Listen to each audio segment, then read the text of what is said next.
Carbon के जो compound है ना, उनके लिए एक नाम हमने दिया है जिसको हम बोलते हैं हाइड्रोकार्बन। क्योंकि देखिए कार्बन की वैलेंसी होती है 4, आप एक कार्बन लोगे, आपने एक कार्बन लिया और इसकी वैलेंसी 4 है, तो 4 एलिमेंट तो आपको चाहिए ना, तो आप 4 एलिमेंट अगर कुछ भी नहीं मिल रहा है तो क्या ऐड करोगे? हाइड्रोजन। क्या ऐड करोगे आप? हाइड्रोजन। तो ऐसे कंपाउंड जो कार्बन और हाइड्रोजन से मिलकर बने हैं, क्या बोलते हैं इनको?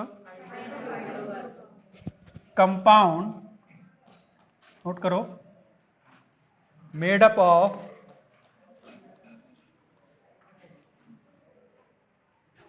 Carbon and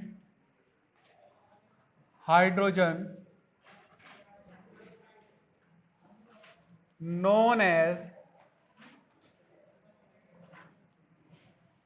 hydrocarbon.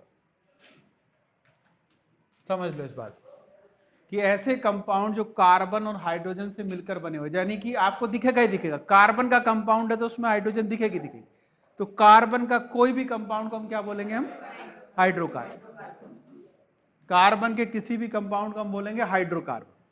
तो ये बात कंपलसरी है कि इसमें कार्बन और हाइड्रोजन होना ही चाहिए, ये कंपलसरी बात। तो क्या सुनो तो, अभी मैंने जो बोला है वो तो सुन ले, ठीक है? ये पहली बात है, कम से कम मतलब कार्बन और हाइड्रोजन होना चाहिए। और कार्बन और हाइड्रोजन तो, क्योंकि कार्बन की तो हम बात ही कर रहे हैं और हाइड्रोजन उसमें कम से कम होगा, तो ऐसा कोई भी कंपाउंड जिसमें कार्बन और हाइड्रोजन है हाइड्रोकार्बन हो। और जैसे इसने सवाल पूछ लिया क्या हाइड्रोजन ही हो सकता है? नहीं, ऐसा नहीं। इसके अलावा इसमें कोई दूसरा एटम भी हो सकता है, जैसे कोई हेलोजन हो सकता है, Cl हो सकता है, ठीक है? आप एक हाइड्रोजन हटाकर उसकी जगह कोई दूसरा एलिमेंट भी लगा सकते हो। दूसरा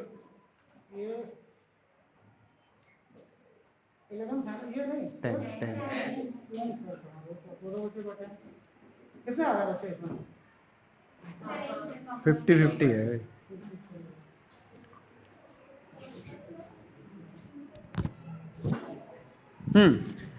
अच्छा सवाल पूछा कि देखो अब हाइड्रोकार्बन समझ लो किसको कहेंगे। पहली बात तो कंडीशन हमने बता दी कि कार्बन होगा, कार्बन के साथ साथ हाइड्रोजन तो होगा ही होगा, ये तो कम से कम मिलेगा ना आपको, सिंपलेस्ट तरीका।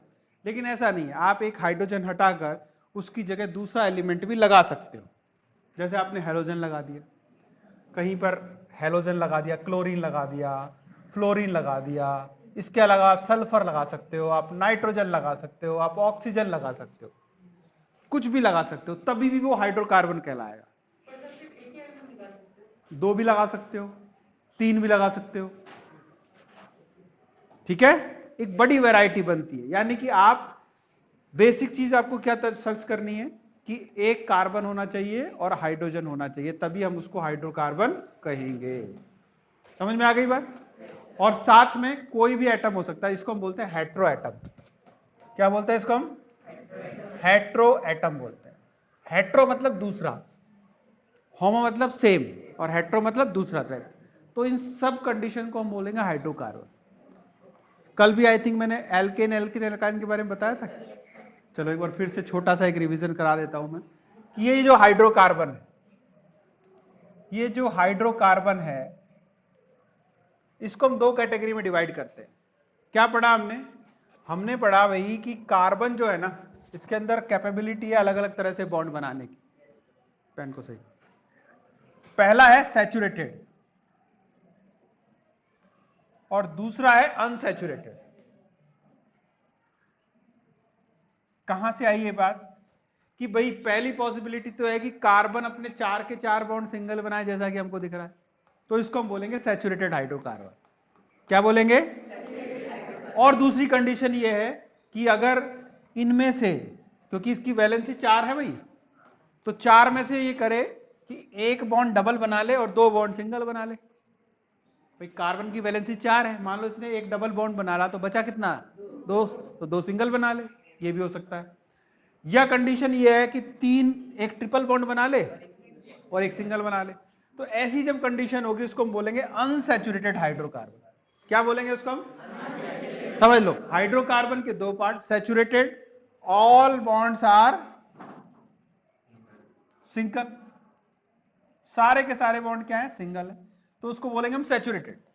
और अगर डबल हो या ट्रिपल हो, दोनों को बोलेंगे अनसैचुरेटेड। अब इसका अलग नाम देखो, सैचुरेटेड को हम बोलते हैं एल्केन।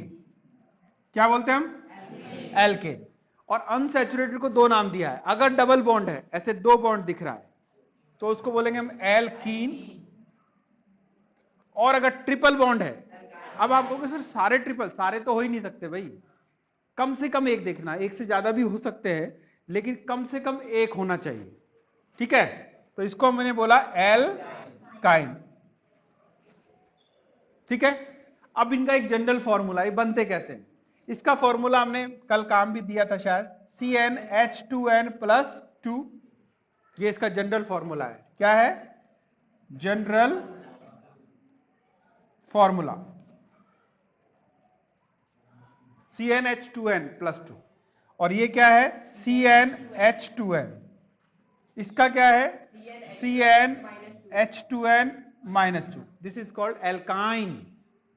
मतलब आपने ट्रिपल देखा आइन बोलो, डबल देखा इन बोलो, सारे सिंगल देखे एन बोलो, ठीक है। तो ये हाइड्रोकार्बन के टाइप हो गए, ठीक है। कौन से हाइड्रोकार्बन के टाइप हो गए, जब केवल कार्बन और हाइड्रोजन प्रेजेंट था। कौन प्रेजेंट था, जब केवल कार्बन और हाइड्रोजन प्रेजेंट था, तो हमने उसको दो पार्ट में डिवाइड किया, एक सैचुरेटेड और एक अनसैचुरेटेड। कि अगर सारे बॉन्ड सिंगल, सैचुरेटेड, जिसको हम एल्केन बोलते हैं। अगर एक बॉन्ड भी डबल, एल्कीन। अगर एक बॉन्ड भी ट्रिपल, एल्काइन। समझ में आ गई बात। अब इसमें एक और बात हमने बताई कि जरूरी नहीं है कि यही रहे, यह भी हो सकता है कि हम किसी हाइड्रोजन को हटाओ और उसकी जगह एक दूसरा ग्रुप या एलिमेंट लगा दें। जैसे हमने यहां से एक H हटाया, इसकी जगह क्या लगा दिया, Cl, तो आप F भी लगा सकते थे, आप सल्फर भी लगा सकते थे, कुछ भी लगा सकते हो। लेकिन होगा क्या उससे, अगर यहां पर सारे H होते, अगर यहां पर सारे H होते, तो इसकी प्रॉपर्टी क्या होती, कार्बन और हाइड्रोजन की वजह से। लेकिन अगर आपने एक Cl लगा दिया है, तो अब नया चेंज आ जाएगा कि इसके अंदर वो प्रॉपर्टी आ जाएंगी जो कि Cl की प्रॉपर्टी है। भाई आपने इसमें ऐड डाला, जैसे खाना हमारे घर रोज बनता है, लेकिन शादी पार्टी में खाने का मजा अलग होता है ना, या होटल में जाके खाने का मजा अलग। बताओ क्यों, बताओ क्यों। भाई मम्मी का तो कारण समझ में आता है कि चलो बनाना नहीं पड़ेगा इसलिए अच्छा लग रहा है, आपको क्या, आपको तो बना बनाया मिल रहा है। बताओ क्या कारण है, टेस्ट है ना। क्यों आता है टेस्ट, टेस्ट तो मम्मी भी खाना भी अच्छा बनाती है, हेल्दी बनाती है। हर दिन खाता है ना मम्मी जो बनाती है, हर दिन की बात नहीं, हाँ हर दिन खाते हैं, ये भी चलो एक बात मान सकते हैं, लेकिन मेन बात है कि जब आप किसी रेस्टोरेंट में जा रहे हैं या किसी शादी पर, वो बहुत सारे नए फ्लेवर के मसाले डालता है जिनको हम डेली में यूज नहीं करते। वो हर खाने को एक रेसिपी की तरह बना रहा है, वो हर में ग्रेवी बना रहा है, तो टेस्ट अच्छा लगता है। तो समझ में आई बात कि जैसे उसने नए मसाले ऐड किए, टेस्ट बदल गया, तो वैसे ही हम ग्रुप ऐड करेंगे, प्रॉपर्टी बदल जाएगी।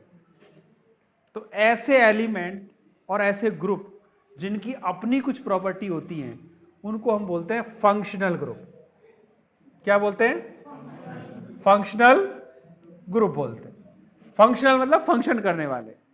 ऐसा ग्रुप या एलिमेंट जो खुद के कुछ प्रॉपर्टी रखता हो, उसको हम क्या बोलेंगे, फंक्शन। चलो इससे पहले एक छोटी सी बात और करते हैं। यहां तक समझ में आ गया एल्केन एल्केन एल्काइन। अब देखो नई बात, नई बात यह है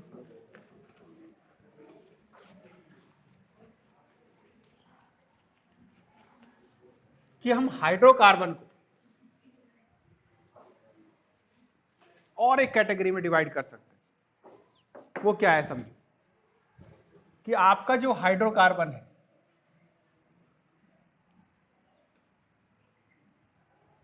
आपका जो हाइड्रोकार्बन है वो या तो चेन हो सकता है, ठीक है, या ब्रांच्ड हो सकता है, या साइक्लिक हो सकता है।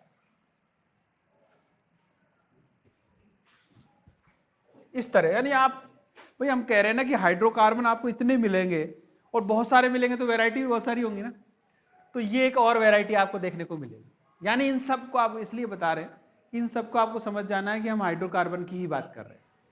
अब जैसे फॉर एग्जांपल चेन का मतलब क्या है? चेन का मतलब जो लाइन से लगे, जैसे असेंबली ग्राउंड में कहते बच्चों लाइन से खड़े हो जाओ, तो चेन है, वो चेन होती है साइकिल की, एक के बाद एक के बाद एक के बाद लाइन लगी होती है।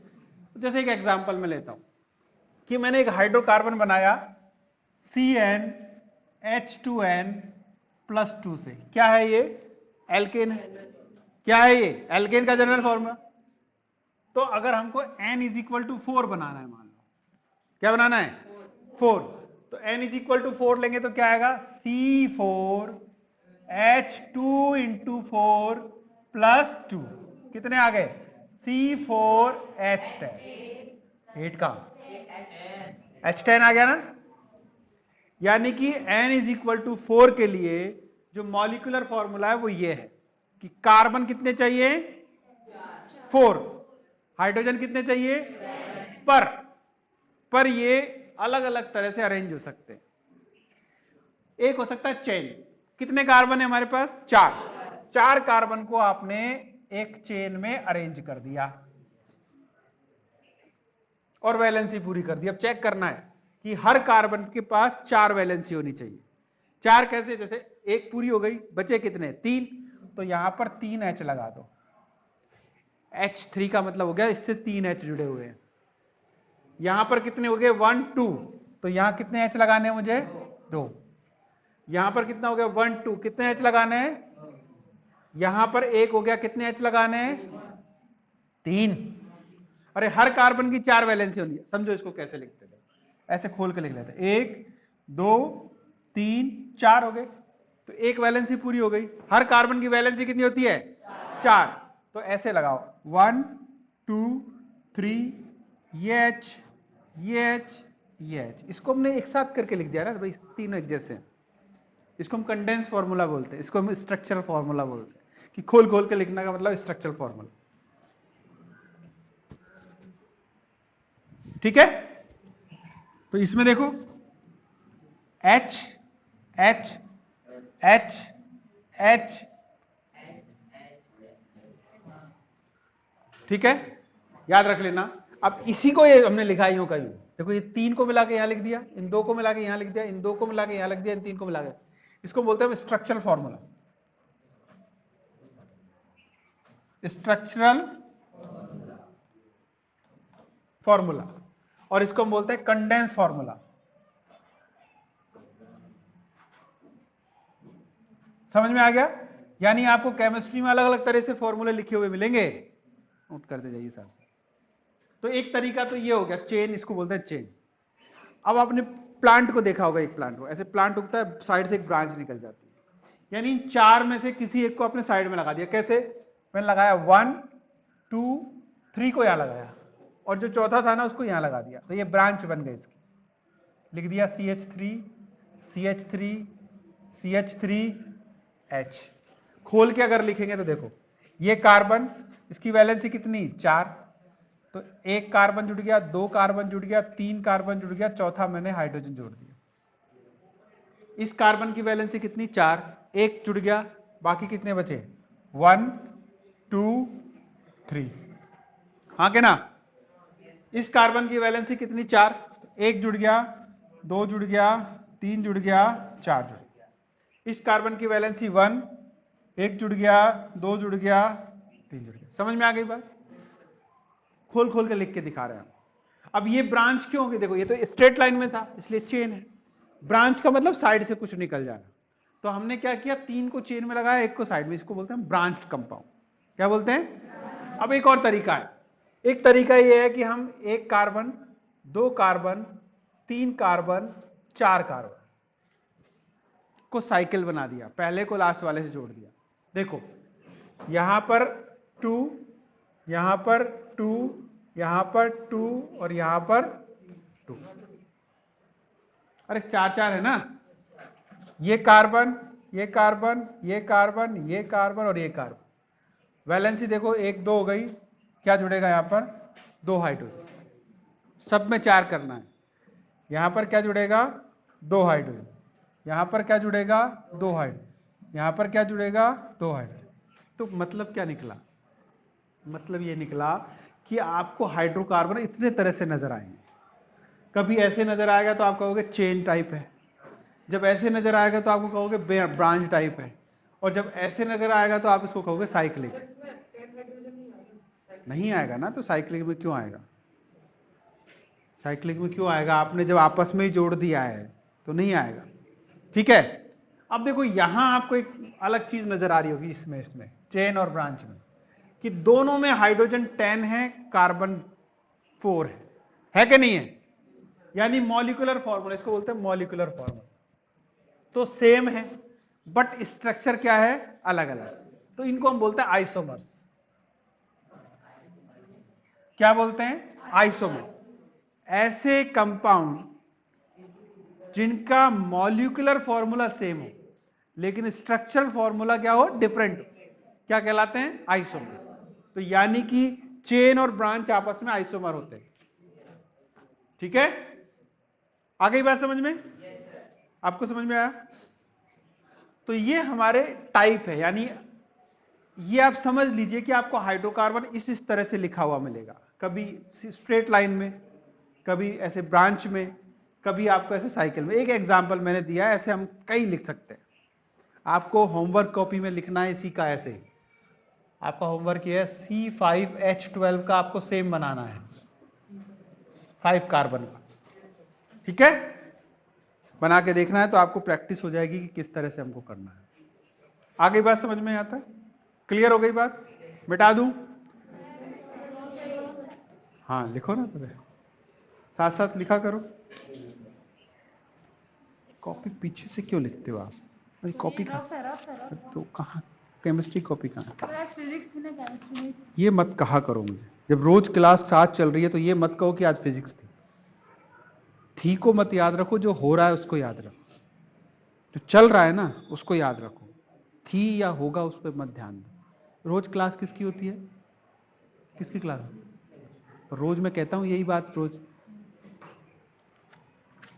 जब दोनों क्लास बैठी हैं तो एक क्लास होगी ना। अब अपनी लेके आओ इसको, काम पूरा चाहिए मुझे।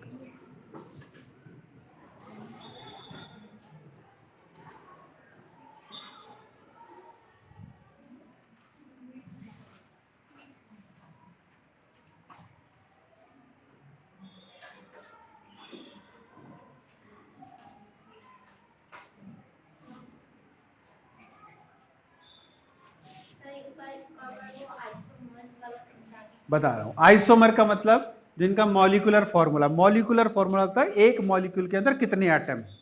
इसके अंदर 4 हैं, कार्बन 4 है, हाइड्रोजन कितने हैं? 10। तो ऐसे कंपाउंड जिनका मॉलिक्यूलर फॉर्मूला सेम। अब देखो इनको दोनों को चेक करो, यहां देखो 3 + 2 5 + 2 7 + 3 कितने हाइड्रोजन हुए? 10। कार्बन कितने? 1 2 3 4। तो मॉलिक्यूलर फॉर्मूला रिमेन सेम। यहां पर भी वही है, देखो 3 + 3 + 3 9 + 1 10 हाइड्रोजन, कार्बन कितने? 1 2 3 4। यानी कि है तो एक ही चीज, आपने उसको दो तरह से अगर आप लिख पाते हो तो आइसोमर कहलाता है ना। एक ही मॉलिक्यूलर फॉर्मूला को जब आप एक से ज्यादा तरह से लिख देते हो तो वही क्या कहलाता है? उसका आइसोमर। अब हर किसी का पॉसिबल नहीं है, लेकिन जैसे कार्बन, अगर मान लो आपके पास C3 वाला होता, सपोज हमारे पास ये है C3H8 है, देखो 1 2 3, तो लिखा आपने यहां 3, यहां लिखा आपने 2, यहां लिखा आपने 3। अब आप इसको और बदल के नहीं लिख सकते। आप कैसे लगाओगे? आप तो ब्रांच करने के लिए क्या है, एक लाइन होनी चाहिए, साइड में निकलना चाहिए ना। अब आपने लिखा 1 2, या तो इस पे जोड़ोगे या इस पे जोड़ोगे। मान लो आपने यहां जोड़ दिया तो ये तो वही चेन बन गई ना, इसमें ब्रांच कहां बनी? अरे चेन बन गई ना, ये तो ब्रांच तो मतलब साइड में होनी चाहिए। तो अब जैसे कार्बन नंबर 4 से स्टार्ट होता है ब्रांच, 3 तक ब्रांचिंग पॉसिबल नहीं है, 4 पे 5 पे अब बढ़ता जाएगा। जैसे जैसे नंबर बढ़ेगा ना वैसे और टाइप नजर आएंगे आपको बनाने के। ठीक है बच्चों,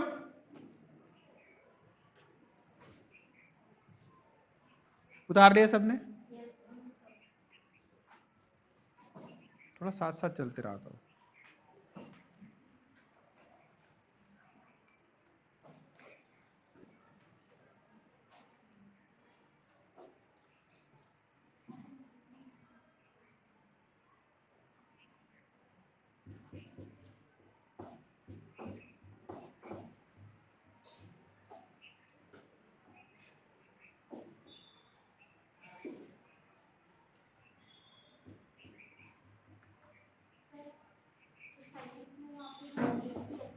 क्या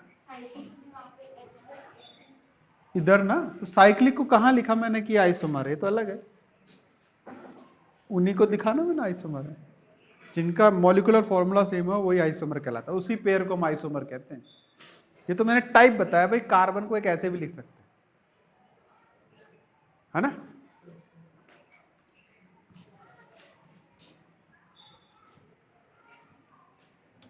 बढ़े आगे। अच्छा,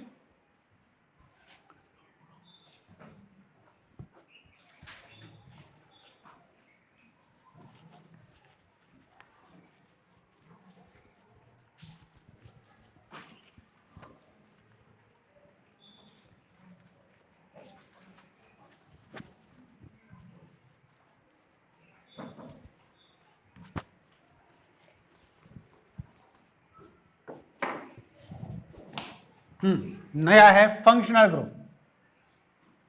अभी अभी मैंने आपको बताया था फंक्शनल ग्रुप क्या है। ये एक एलिमेंट हो सकता है या ग्रुप ऑफ एटम हो सकता है।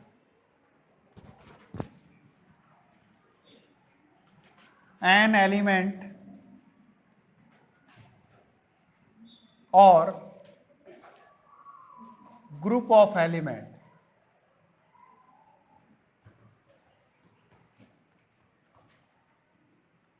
have specific chemical property।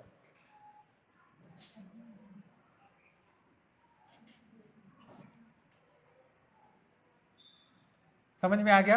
कोई एक ग्रुप या ग्रुप ऑफ एटम, सॉरी कोई एक एलिमेंट, इसको एटम भी ब्रैकेट में आप लिख सकते हो, और ग्रुप ऑफ एलिमेंट यानी इसकी जगह आप यहां इसके ऑप्शन में आप एटम भी यूज कर सकते हो, जो कि कुछ अपनी अपनी प्रॉपर्टी रखता हो, उसको हम क्या बोलते हैं? Functional group. हमने बताया ना कि हाइड्रोकार्बन में एक H हटाओ, कुछ नया ग्रुप लगाओ, तो जैसे ही आप नया ग्रुप लगाओगे ना, उसमें कुछ प्रॉपर्टी नई आ जाएगी, और अगर नई प्रॉपर्टी आती है तो उस ग्रुप को हम क्या बोलेंगे? Functional group. अब जैसे कुछ का नाम बताते हैं, जैसे हमने कुछ फंक्शनल ग्रुप बनाए, उनका नाम पहले आप नोट कर लीजिए, फिर हम उससे आगे की बात पढ़ें। ठीक है, क्या बताया था कि आप कोई हेलोजन लगा सकते हो। एक्स का मतलब होता है हेलोजन, मतलब Cl, मतलब F, मतलब Br, मतलब I। ठीक है, एक्स का मतलब क्लोरीन, फ्लोरीन, ब्रोमीन, आयोडीन, ये चार हो सकते हैं। इसको हम बोलते हैं हेलोजेंस। क्या बोलते हैं? हेलोजेंस। ठीक है, अब आप क्या करोगे कि मान लो आपके पास था CH4 और आपने एक H को हटाया, इनमें से कुछ एक लगा दिया, I लगा दिया मान, तो बन गया ना नया कंपाउंड। CH4 की जगह क्या बन गया? अभी CH3I। क्या बन गया? CH3। अब आप अगर इसकी प्रॉपर्टी को इस CH4 से कंपेयर करो, अलग होंगे, क्योंकि यहां एक नया ग्रुप लग गया है और ये अपने साथ कुछ प्रॉपर्टी लेके आया है। अब मान लो आप एक और चीज देखो, हमने दो कार्बन ले लिया, CH3, CH2 और I। अब इन दोनों में ये प्रॉपर्टी कॉमन होगी, किसकी? I की। फिर यानी केमिकल प्रॉपर्टी इन सारे कंपाउंड, ऐसे कंपाउंड जिनमें कार्बन हो, हाइड्रोजन हो और आयोडीन हो, उनकी सबकी प्रॉपर्टी सेम होगी। कौन सी प्रॉपर्टी? Chemical property. यानी जब आप किसी दूसरे केमिकल के साथ मिलाओगे, सेम प्रॉपर्टी शो करें। फिर फर्क क्या होगा? फर्क ये होगा, देखो यहां एक कार्बन है, यहाँ दो कार्बन है, अगले में 3 होंगे, अगले में 4 होंगे, तो जो फर्क आएगा वो आएगा फिजिकल प्रॉपर्टी। किसमें आएगा? फिजिकल प्रॉपर्टी क्या होती है? जैसे मान लो पहला ये गैस है, तो फिर ये डेंस गैस बनेगा, इससे अगला लिक्विड बन जाएगा, फिर और बड़ा होगा तो सॉलिड बन जाए। ऐसा होगा तो इनके मेल्टिंग और बॉइलिंग पॉइंट भी बदल जाएंगे, लेकिन केमिकल प्रॉपर्टी रिमेन सेम। तो ऐसे ग्रुप जिनकी प्रॉपर्टी फिक्स होती है, जो कुछ प्रॉपर्टी रखते हैं, उनको हम बोलते हैं फंक्शनल ग्रुप। समझ में आ गई बात? दूसरा देखो, जैसे ये है OH, इसको हम बोलते हैं एल्कोहल। नोट करते जाओ सर, क्या बोलते हैं इसको हम? एल्कोहल। ये है CHO, इसको हम बोलते हैं एल्डिहाइड।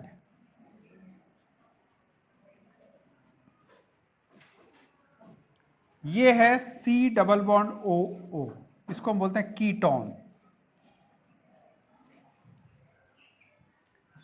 ये है C डबल बॉन्ड OH, या इसको हम ऐसे भी लिख सकते हैं COOH, इसको हम बोलते हैं कार्बोक्सिलिक एसिड।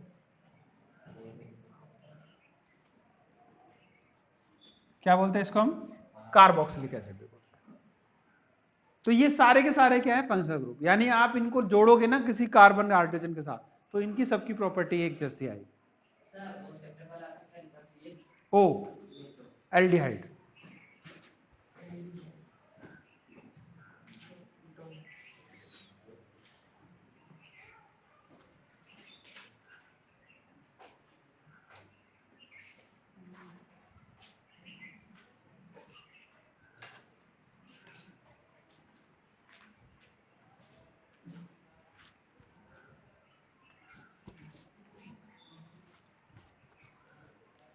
हो गया? एसिड। ठीक है, मिटा दो इसको।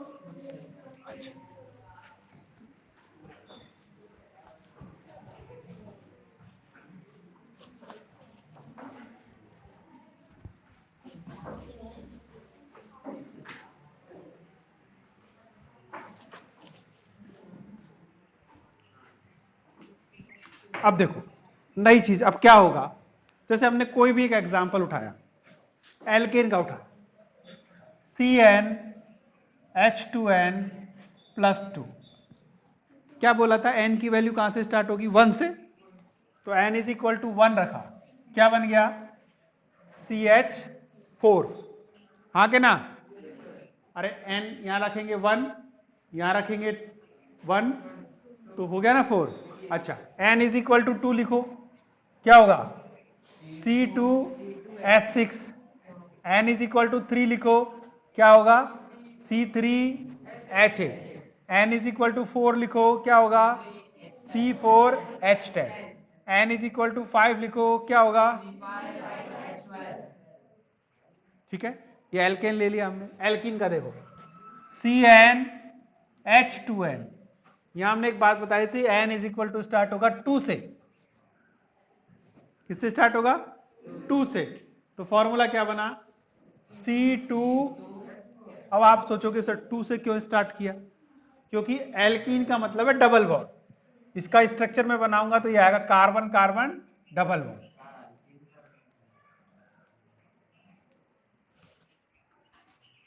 एल्कीन का बताया था ना अभी, एल्कीन अनसैचुरेटेड हाइड्रोकार्बन। एल्काइन का माइनस में होता है, ये CnH2n। तो देखो अब सुनो, हाँ? अरे सुन तो लो, अब क्या एल्कीन तक बना लिया? कोई बात नहीं, तो दोबारा देखो ना। ये हो गया। अब हम आपको, मैंने ये बोला था कल कि कल बताएंगे कि n इज इक्वल टू 2 से स्टार्ट क्यों करते हैं, तो वो बात मैं समझा रहा हूं, उसको तो बोलने दो। तो n इज इक्वल टू 2 से क्यों लिया? क्योंकि एल्कीन वो होते हैं जिसमें डबल बॉन्ड होता है। ठीक है, और डबल बॉन्ड बनाने की कैपेसिटी किसके अंदर होती है? कार्बन के अंदर होती है या दूसरे एलिमेंट के अंदर होती है। तो कम से कम कितना कार्बन चाहिए डबल बॉन्ड बनाने के लिए? 2। और ट्रिपल बॉन्ड बनाने के लिए 2 चाहिए। इसलिए यहाँ n की वैल्यू कहां से स्टार्ट होती है? 2 से। क्योंकि अकेला कार्बन तो डबल बॉन्ड बना ही, क्योंकि हाइड्रोजन है उसके पास, एक कार्बन के पास क्या है? हाइड्रोजन। हाइड्रोजन डबल बॉन्ड नहीं बनाता, इसलिए एल्कीन और एल्काइन जो स्टार्ट होते हैं कहां से होते हैं? n इज इक्वल टू 2 से। एल्काइन का भी देखो, n इज इक्वल टू 2 लिया, क्या बना? C2 कितना आया? CnH2n-2 कितना आया? C2H2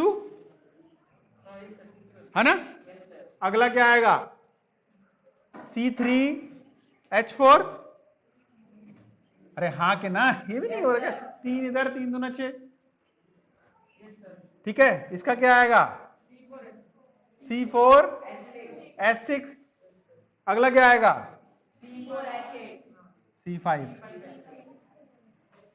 है कि नहीं, अरे सही है कि नहीं। इसका क्या आएगा, अरे यार क्या 2 कर रहा है, C2 का तो बन गया है, 2 2 जा 4, इसका जस्ट डबल है।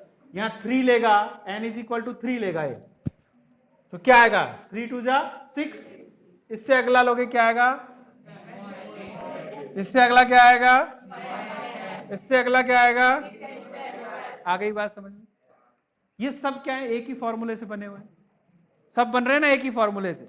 भाई ये बना, ये पूरी सीरीज बनी इस फॉर्मूले से। ऐसे आप हजारों बना सकते हो, ये सारी सीरीज बनी एक फॉर्मूले से, ऐसे भी हजारों बना सकते हो।